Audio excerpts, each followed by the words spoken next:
nagsimula yung atake nila? Alalahanin nyo. Di ba? After ako nag-resign sa DepEd, kailan ba nagsimula yung pambabastos nila? Last year.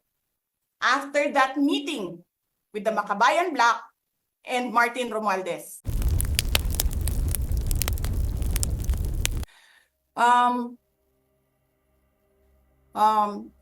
So alam namin na walang trabaho ang House of Representatives pag Friday. And then suddenly, kanina, yun na nga, sinabi niya kung anong nangyari dito na side. Tinawagan niya ako, sabi niya, you need to come because I need a lawyer. So pagdating ko dito, I told them I'm the lawyer. Pumasok ako, and then I read the order. And then while I was reading the first order, another order came in. And then, nakita ko doon sa order nila na parang by unanimous vote, parang ganyan. And then sa akin naman, parang paano kayo nag-meeting? Wala nga kayong trabaho pag Friday. Sobra kahayahay ninyo ng mga tao.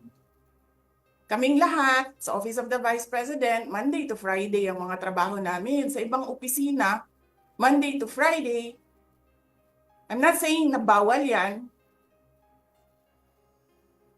But, alam mo yon, that is something that civil service should think about.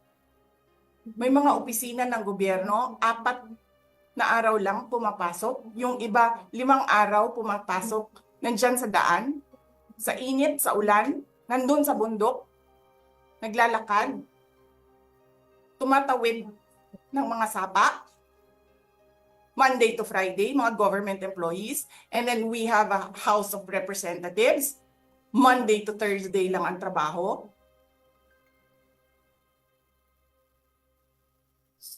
The civil service should rethink that. Ganyan. So anyway, wala sila. Wala silang trabaho. So hinahanap ko, where is this special doon sa order? Where is this special committee meeting that happened? Because they need the permission of the majority leader and the speaker. Kasi nga, walang trabaho eh. So kailangan nila ng permission. Wala nakalagay doon. So how is that a legal order? Tapos nakalagay pa sa second order nila, I violated security regulations when I visited. Before ako pumupunta dito, pinapa-clear ko yung oras ko. 11 to 1, 4 to 5. Anong security violations ang violate ko dito sa loob? They allow other visitors to come in here. Pero ako, sinabihan ako kanina, hindi ka pwede bumisita dyan sa loob. Doon kayo sa visitor center. Ililipat namin. And then I said no. Sabi ko, sinabi ni Secretary Chua, through that lawyer, I think Attorney Agnes, I don't know if I remember the name correctly right now, na yes, she can visit subject to the guidelines of the detention center. And so anong ginawa ko mali? Basta na lang ba ganon, sasabihin nyo, I violated security regulations? Ano yun? Wala naman ako 2 baril. Nung sinabi sa akin na hindi ako pwede pumasok, nag-antay ako. Alam mo, binibigyan ko pa ng pasensya yan si Taas ba yan? Kanina eh. Ngayon hindi na. Nagsinungaling pa siya. Na I refused daw to leave last night when I did not even know na pinapaalis ako. Ang sinabi lang sa akin, papatayin ang kuryente. Which I said, okay lang. Kasi may flashlight naman ako. Hindi ko naman kailangan ng kuryente. Tapos kanina, sa media, pinapalabas nila na I locked myself doon sa kwarto. Of course, nag-lock ako kasi natutulog na ako.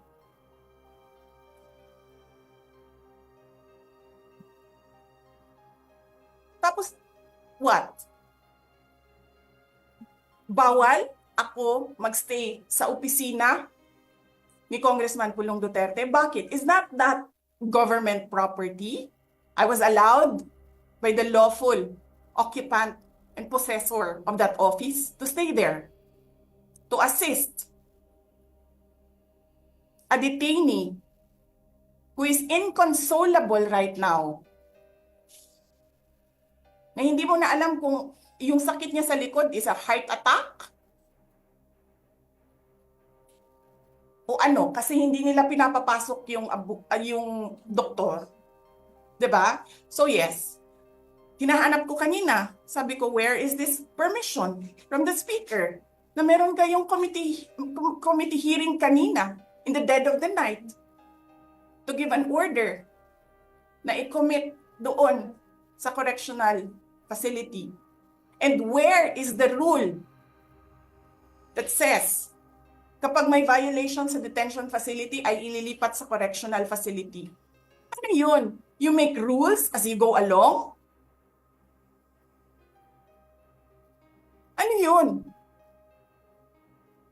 Di ba dapat sa demokrasya, there's a rule of law? And then they make rules as they go along?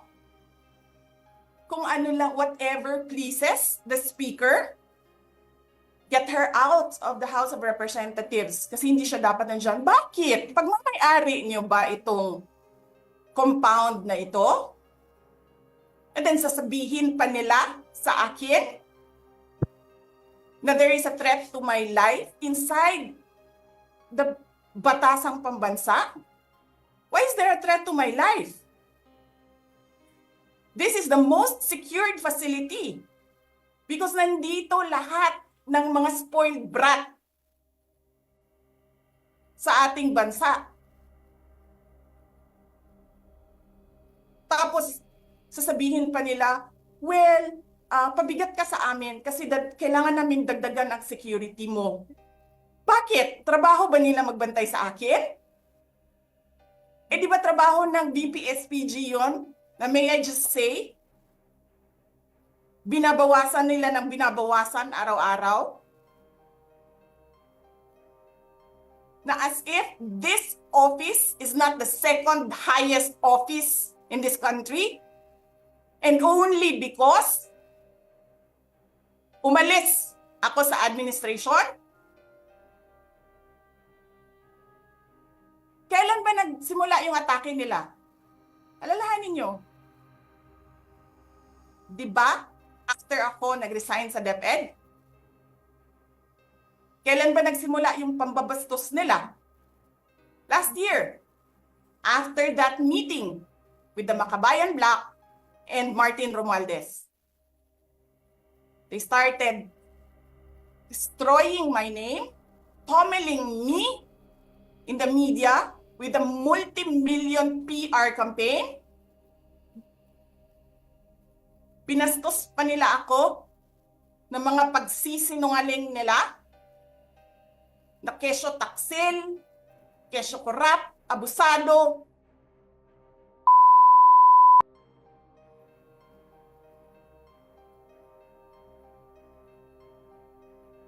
Sino ang korap? Yung mga congressman na yan na nag-hearing, anong sinasabi nila? Pagkatapos, pag na-off na ang mic, pag wala ng media, pasensya na kayo ha. Kailangan kasi namin ng pera. Mag-i-eleksyon na kasi.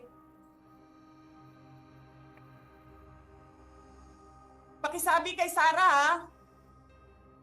Hindi ko naman gusto tong ginagawa ko eh. Gusto ginagawa mo eh. Bakit mo sinisira pangalan ko? Joel Chua.